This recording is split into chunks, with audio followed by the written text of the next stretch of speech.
qual é a melhor maneira de mudar a lei para permitir a prisão em segunda instância no país. A gente fala sobre isso neste programa com o senador Alessandro Vieira, que é do Cidadania do Sergipe, e ele foi um dos parlamentares presentes a esse encontro, ele que é vice-líder do Cidadania. Senador, muito obrigada por esse encontro. Qual foi a principal conclusão dessa reunião? Você tem duas coisas mais importantes decididas. Primeiro, o consenso da necessidade de aprovação de alguma medida que reestabeleça a prisão em segunda instância. Isso é consenso na Câmara e no Senado, com pequenas resistências. Mas existe ainda uma dúvida se vai ser feito via PEC, a PEC que tramita na Câmara dos Deputados, ou através de um projeto de lei que já está pautado aqui na CCJ do Senado. A grande diferença está na velocidade de tramitação.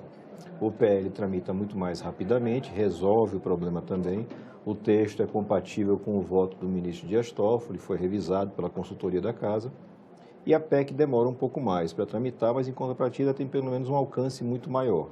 Só para explicar para quem nos acompanha, a PEC é uma proposta de emenda à Constituição. A Constituição, exatamente. Essa PEC alteraria o sistema recursal brasileiro.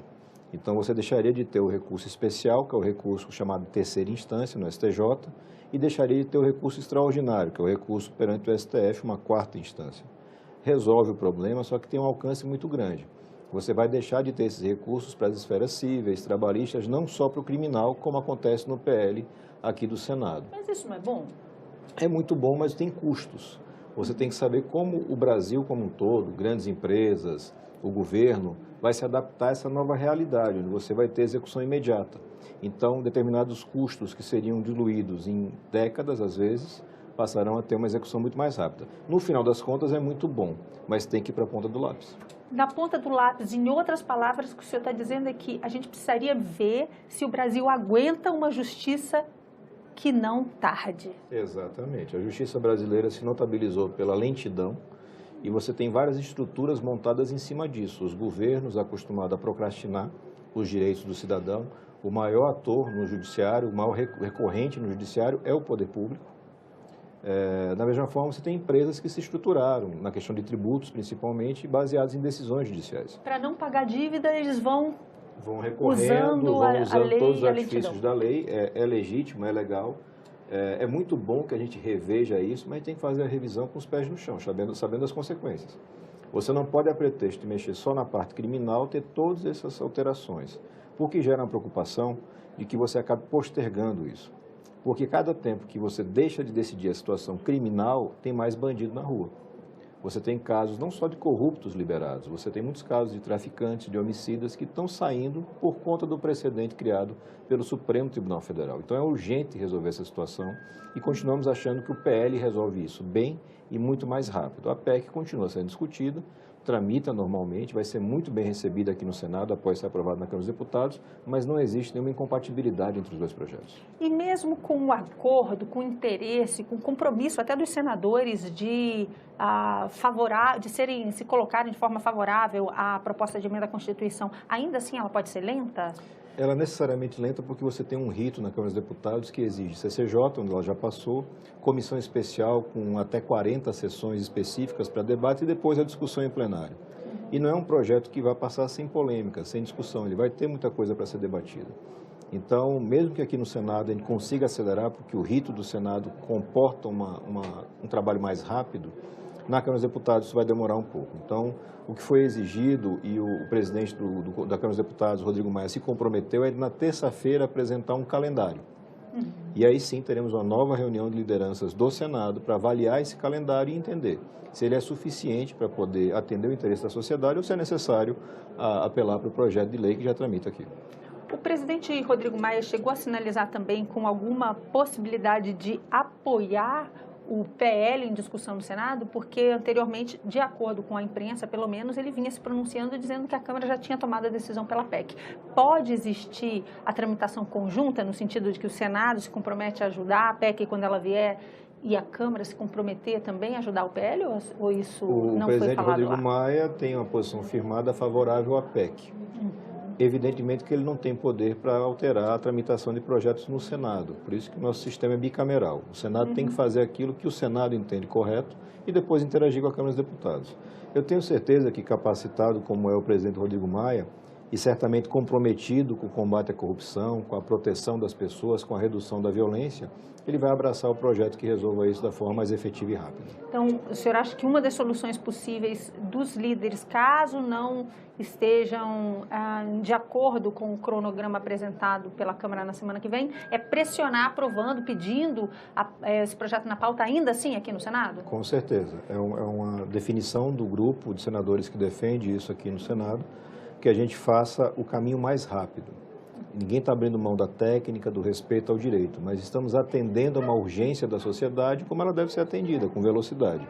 Isso não implica em não discutir a PEC e não apoiar a PEC. Pelo contrário, você teve a adesão unânime do Senado à PEC da Câmara. O que a gente está discutindo é se o procedimento que vamos adotar vai ser rápido o suficiente. Por outro lado, aprovando o projeto, não pode tirar a pressão sobre a discussão da PEC, que o senhor mesmo disse agora há pouco, de alguma forma é positiva também, que essa celeridade fosse discutida para o Judiciário como um todo? Eu acredito que não, porque você já tem um início de trâmite na Câmara dos Deputados, né? Então, é certo que você vai ter uma tramitação. O que nós não sabemos é a velocidade dessa tramitação e qual vai ser o produto final da comissão especial. Não é possível prever isso. Em contrapartida, nós temos um projeto de lei aqui no Senado, que é objetivo, que atende a demanda, atende a necessidade e que pode ser votado a qualquer tempo. Poderia ser votado, por exemplo, na próxima semana, sem nenhum tipo de prejuízo para o processo legal e, a partir daí, ficaria aos cuidados da Câmara dos Deputados. É a linha que nós estamos defendendo por entender que ela atende a sociedade e, ao mesmo tempo, é rápida. Senador, existe alguma posição clara das lideranças do governo ou da oposição sobre isso? Ou esse é um tema que simplesmente reúne oposição e governo? A única palavra de restrição à prisão em segunda instância que nós escolhemos foi da bancada do PT. Só a bancada do PT se posiciona contrária no momento, outros se reservaram para manifestar mais adiante. O governo esteve presente na reunião através dos ministros Ramos e Sérgio Moro, e os dois, especialmente o ministro Sérgio Moro, verbalizaram que essa é uma decisão do Congresso. As duas soluções atendem tecnicamente a demanda. O que o ministro Sérgio Moro fez com muita cautela foi destacar a urgência da situação. Porque a cada vez que você estimula a impunidade, a cada vez que você coloca o bandido na rua, você prejudica o combate à violência, que é uma grande pauta brasileira. E isso certamente chamou a atenção e vai ser levado em consideração por senadores e deputados. Senador, sobre o cronograma, o senhor acredita que é possível votar essa PEC ou esse PL e ver um dos dois se transformar em lei ainda esse ano? O PL, sim, seria possível fazer essa tramitação dentro do ano, a PEC não. A PEC não tem viabilidade para discussão dentro do ano. Qual seria o melhor cenário possível da PEC, já que essa proposta de emenda à Constituição, aparentemente, hoje é a que sinaliza com um olhar positivo tanto da Câmara quanto do Senado? Uma aprovação no primeiro trimestre de 2020 seria o cenário mais acelerado que a gente consegue visualizar. O PL poderia ser aprovado ainda esse ano, já está valendo esse ano. Mas para isso precisaria do apoio do presidente da Câmara, Rodrigo Maia, que Sim. Nessa reunião ainda se colocou resistente à ideia. Isso, mas acreditamos que é um processo de negociação.